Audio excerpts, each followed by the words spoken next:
Reina, Haaland on that left foot. Two! What about that? Oh, stupendous strike. That nearly took the net.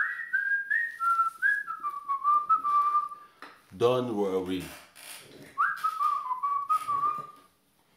Be happy. Si Marco Reus aurait été présent ce soir, le score aurait été de 4-1 pour le Borussia Dortmund et Haaland ou Hollande aurait mis un quadruplé.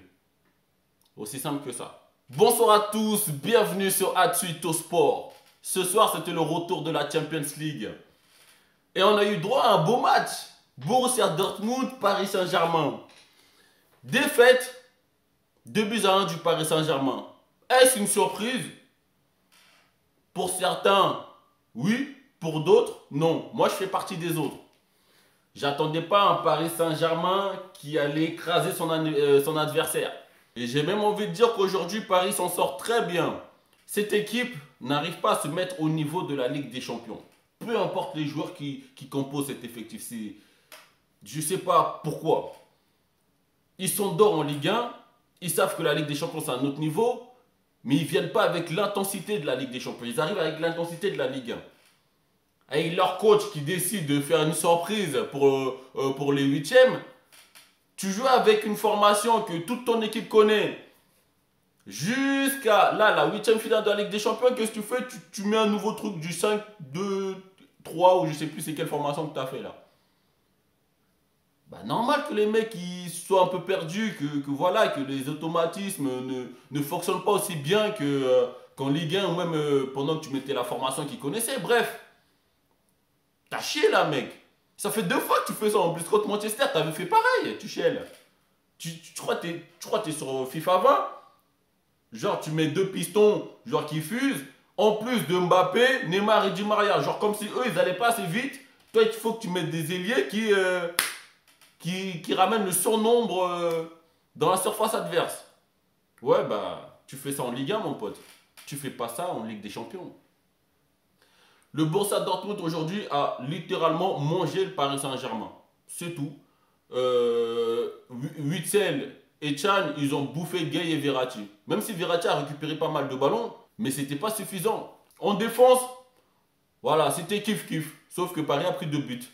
Mais par contre, en attaque, alors là, tu sais que à Paris, t'as Neymar, t'as Mbappé, qui, à eux deux, ils font partie des 4 galactiques du monde à l'heure actuelle. T'as Di Maria aussi qui est là pour les aider. Ils ont rien fait, les mecs. Ils échangeaient pas. Et vas-y que je te tente des petits ponts. Et vas-y que je te balance des ballons en l'air à tout va. Wesh les gars, c'est pas ça qu'on voit en Ligue 1. Aujourd'hui, vous avez chié. Aujourd'hui, vous vous êtes fait niquer par des petits. Sancho, 19 ans. Hollande, 19 ans. Le jeune qui est rentré en fin de match là. 17 ans, les mecs. Putain! C'est difficile d'être supporter parisien. Parce qu'on est là, on est heureux. Pendant les 6 premiers mois, on est là, enfin les 6-7 premiers mois, on nique tout le monde, en phase de poule, on fait la Java. Mais à chaque fois que les 8e arrivent, grosse déception et maintenant on ne sait même plus à quoi s'attendre avec vous. On ne sait plus. Ce soir, vous n'avez pas été ridicules, les mecs. C'est plutôt le Borussia Dortmund qui a très bien joué ce soir. Et j'espère qu'au match retour, vous allez vous mettre au niveau. Bref, passons aux individualités. J'ai cité 3 noms. Neymar, c'est quand que tu vas grandir? C'est quand que tu vas mûrir sur le terrain? C'est quand que tu vas faire du football 100% efficace? Et j'ai même envie de dire, c'est quand que tu vas prendre exemple sur Haaland. Haaland, il vient. S'il faut faire une remise en une touche, il fait en une touche. S'il faut contrôler et partir, il contrôle et il part. S'il faut contrôler, s'orienter et mettre une grosse frappe pour marquer, il contrôle, il l'oriente, il met une grosse frappe pour marquer. 3 touches, point barre. C'est tout. Qu'est-ce que tu veux nous faire des 10 touches? Putain, tu fais chier. Et en plus de ça, quand tu conserves le ballon, bah, le défenseur, il a envie, bah normal, il a envie de te mettre des balayettes parfois, parce que tu es là, tu fais du chichi pour rien, libère ton ballon, putain. Pendant toute ta première mi-temps, tu as gardé la balle comme si tu jouais tout seul. On n'est pas dans FIFA Street, hein. C'est du vrai football, et là, aujourd'hui, tu n'as pas été au niveau, mon pote. Même si tu mets le but, Ah, c'est pas suffisant. Et si vous vous faites éliminer, ah, je peux t'assurer que tu vas en prendre. Hein. Ah, tu vas en prendre beaucoup, toi. Enfoiré. Sancho. C'est la première fois que je regarde un match de Jadon Sancho du début à la fin. Je me rappelle pas avoir regardé un match de Dortmund cette saison. Putain, il est puissant le mec. Hein.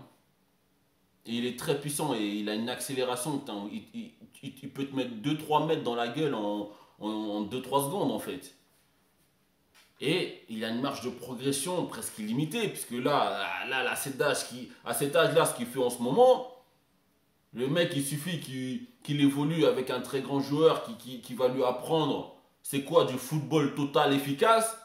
Putain, il sera candidat au Ballon d'Or, sans problème le mec. Hein. Lui, c'est un futur crack. J'espère qu'il va atterrir à Manchester United. Mais c'est déjà un crack, mais c'est un futur galactique. S'il continue comme ça, il va rentrer dans la catégorie des galactiques. Il n'y en a pas beaucoup en ce moment des galactiques. Vous avez les deux monstres là. Vous avez De Bruyne, vous avez Van Dijk. Et Sancho, il peut rentrer dedans avec Mbappé et Neymar, quoi. Il peut les rejoindre, ces mecs-là. Il m'a impressionné. Au match retour, ça va être un gros problème pour le Paris Saint-Germain. S'il n'est pas blessé, s'il est là, ça va être un gros problème. Erling Braut Haaland. Apparemment, c'est comme ça qu'on le dit. Putain, lui, c'est vraiment l'attaquant que j'aime. C'est le genre de mec que j'aime sur la pelouse. Putain, j'aime voir un mec qui joue du football 100% efficace. Pas de chichi.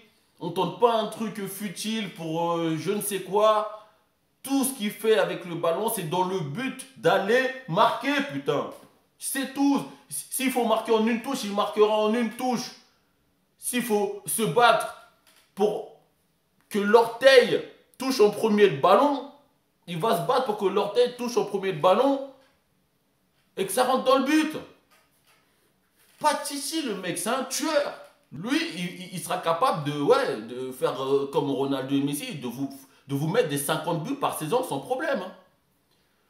Là, je le compare déjà à, comment il s'appelle, Lewandowski, c'est à peu près le même profil. Ils sont grands, mais techniques, rapides, ils peuvent prendre la profondeur, ils peuvent jouer en pivot, et balle au pied, il est pas mal à l'aise.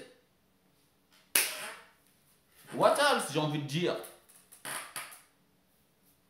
Il m'a choqué. Moi, je suis choqué, là. Le titre de la vidéo sera, je crois, je vais mettre son nom. Parce que là, il m'a choqué au match retour. Jack, là, il a éteint Mbappé et son copain Neymar au match retour. Il peut encore les éteindre sans problème, le mec.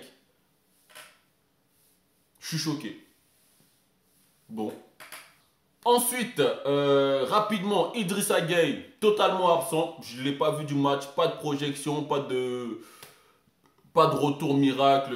J'ai envie de dire aussi qu'il n'est pas aidé vraiment, parce qu'avec la formation que Tuchel a mis en place, il n'y a que lui et Verratti. Si Verratti ne fait pas les efforts, bah, c'est lui qui doit doubler d'efforts. Et aujourd'hui, heureusement que Verratti il récupère, je sais pas, il a dû récupérer peut-être 8 ou 10 ballons, mais sinon ça partait dans le dos très rapidement. Gueye, aujourd'hui, t'as merdé, voilà. Que va-t-il se passer au match retour? Sachant que là, Marco Reus, il n'était même pas là. Au match retour, c'est possible qu'il soit là, le mec. Au match retour, il n'y a pas Verratti. Côté Paris, il n'y a pas Meunier. Moi, je serais supporter parisien, je commencerai à m'inquiéter sérieusement. Déjà qu'on a éliminé le drame de la remontada, voilà, c'est pas possible que ce soit une histoire de remontada, mais on peut juste se faire sortir, voilà, perpétuer la tradition, c'est-à-dire se faire sauter en huitième de finale et toujours arriver en confiance. On arrive en confiance au huitième de finale et hop, on se fait sauter. Je commence à en avoir ras le cul, putain. La saison prochaine, qu'est-ce qui se passe? Il faudra que Paris s'impose genre 8-0 pour qu'on soit... Et encore, ils peuvent se manger 9 au retour. Bref, moi j'ai plus d'espoir. Ils m'ont trop déçu, Paris. Je peux plus y croire. Mais j'espère qu'ils vont faire la surprise au match retour. J'espère qu'au match retour, ils arrêteront de faire les stars. Ouais, je suis Neymar, ouais, je suis Mbappé, champion du monde. Voilà, personne ne peut nous tester. Voilà, et qui se mettront dans la tête Surtout Neymar, en fait. Mets-toi dans la tête que, mon gars, t'as 28 piges, putain.